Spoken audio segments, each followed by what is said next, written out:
தேவிக்கு அழகாய் விளக்கேற்றி பஞ்சுதிரி போட்டு பசும் நெய்தனை ஊற்றி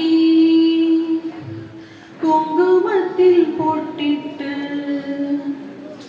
கோல மஞ்சள் தாளமிட்டு பூமாலை சூட்டி வைத்து பூஜிப்போம் உன்னை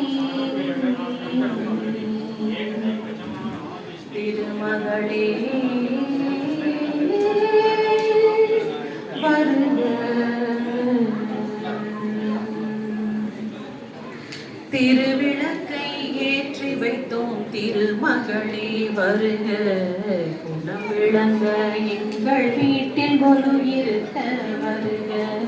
திருவிளக்கை ஏற்றி வைத்தோம் திருமகளே வருக. குணம் விளங்க எங்கள் வீட்டில் கொலு இருக்க வருக. அலைமகளே வருக.